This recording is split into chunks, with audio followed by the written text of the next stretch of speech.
Bonjour mes amis, mon nom c'est Solange Thibodeau, alias Solange Bonheur, et je suis l'auteur du livre de la COVID-19 à la dictature mondiale.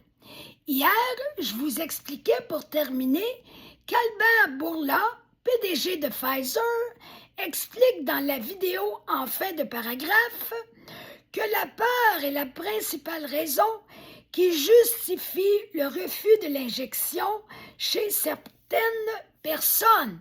Et moi, je dis, et c'est tant mieux. Je continue donc, je suis au milieu de la page 107. La peur ne représente pas systématiquement une émotion négative, car la nature nous a octroyé d'une peur saine et essentielle quand notre vie se trouve menacée. Il s'agit d'une émotion viscérale très importante parce qu'elle peut faire la différence entre notre vie et notre mort. Donc, une émotion viscérale qui explique en grande partie pourquoi l'être humain a survécu au-delà de tous les dangers depuis qu'il existe sur la Terre, l'être humain. Par exemple, si un animal sauvage se précipite à toute vitesse sur moi, la peur me sauvera de la mort en m'incitant instinctivement à me cacher ou à fuir le danger d'une manière ou d'une autre. Donc, je vous donne la référence de la vidéo de M. Bourla, No Limit. Albert Bourla, le PDG de Pfizer, a un message pour les non-vax. C'est émis sur Crowdbunker avant octobre 2021. Alors, je continue, c'est toujours moi qui fais le commentaire. Je ne nie pas que des peurs irrationnelles troublent parfois nos esprits. Anxieux, on se compte parfois des peurs, des vertes et des pas mûres, comme on dit chez nous.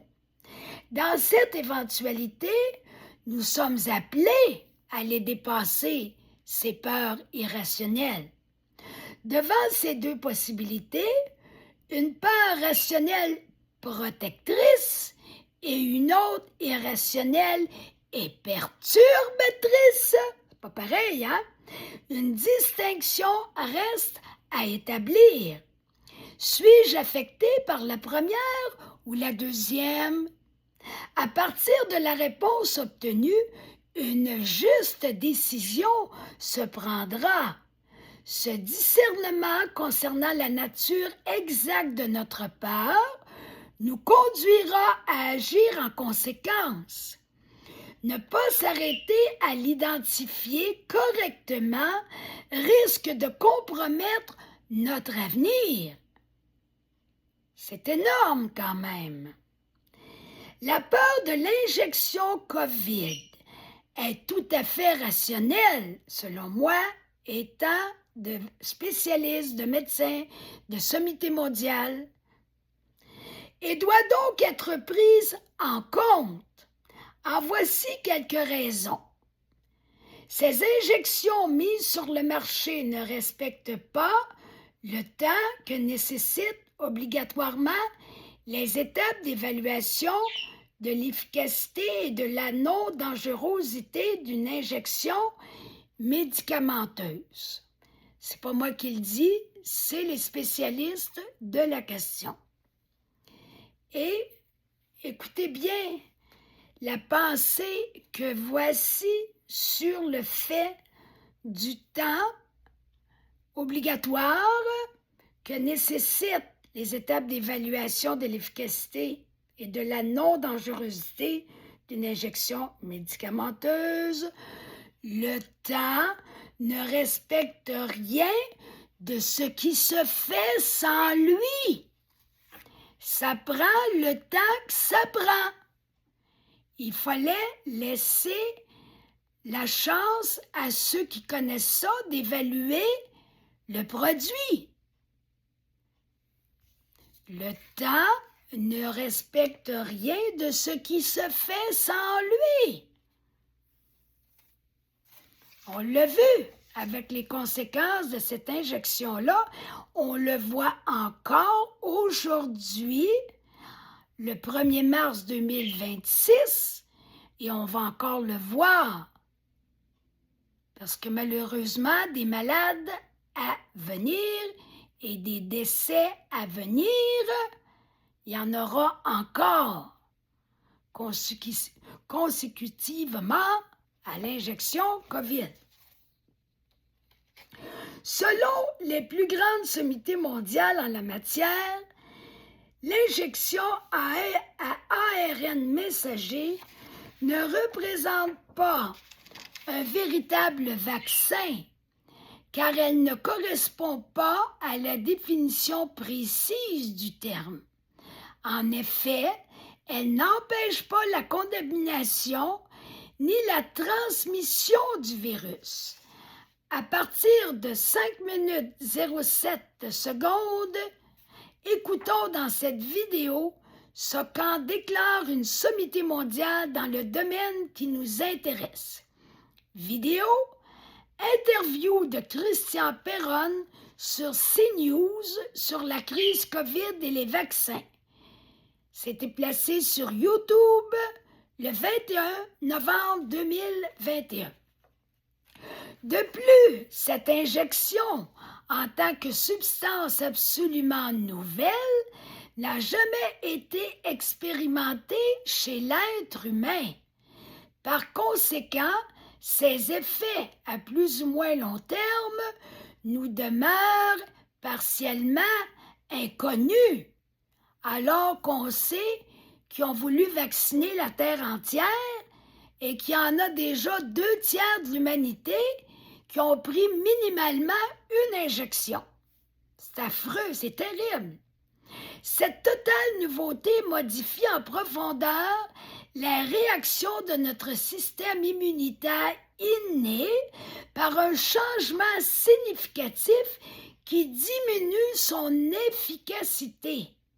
Cette injection installe donc un nouveau logiciel génique dans notre corps. Avec Alexandra Henrion-Caude et Dr Patrick Provost, voici cette vidéo. Les vaccins anti-COVID à ARN messager de Pfizer ont génétiquement modifié l'humain. Crowdbunker en novembre 2023. Alors qu'on sait très bien qui est Alexandra Henrion-Caude, je vous en ai parlé suffisamment, on peut lui faire confiance. Je continue mon commentaire. Tant de gens se demandent à quel professionnel de la santé se fier pour discerner si l'injection COVID est véritablement sûre et efficace. Alors, je vous dis la petite expression anglophone qui nous met la puce à l'oreille. Follow the money. Suivez l'argent. Où l'argent va. Lorsqu'un médecin spécialiste ou même une sommité mondiale en infectiologie affirme que l'injection COVID est incontestablement fantastique, nous n'avons aucune garantie qu'il n'est pas acheté par une compagnie pharmaceutique pour en effectuer cette promotion favorable. Faire miroiter une immense fortune peut monter à la tête d'un médecin sensible à l'attrait du pognon, quitte à en éteindre sa conscience. Voir à la page 198. Par contre, nous pouvons nous fier davantage sur l'honnêteté du professionnel de la santé qui alerte les gens sur les prévisibles dangers de l'injection COVID. Pourquoi? parce qu'une compagnie pharmaceutique ne déboursera jamais le moindre sou à un médecin qui encourage les gens à ne pas recevoir cette injection. Ce professionnel de la santé lui fera perdre un bénéfice financier phénoménal. À coup sûr, son discernement médical n'est pas influencé par des conflits d'intérêts. Il provient de sa droiture au risque d'en subir de lourdes conséquences, ce qui démontre la nature de son cœur. Pour pénétrer en profondeur dans la connaissance de la corruption des industries pharmaceutiques et de certains médicaments complices, je vous suggère le livre de Peter Gotch. En tout cas, je vais vous dire comment c'est écrit, mais je ne suis pas sûre de le prononcer comme il faut. G-O-T-Z-S-C-H-E. Le titre du livre de ce monsieur Peter, c'est « Remèdes mortels et crimes organisés ». C'était publié en 2014 aux éditions Pulp et UL Diffusion.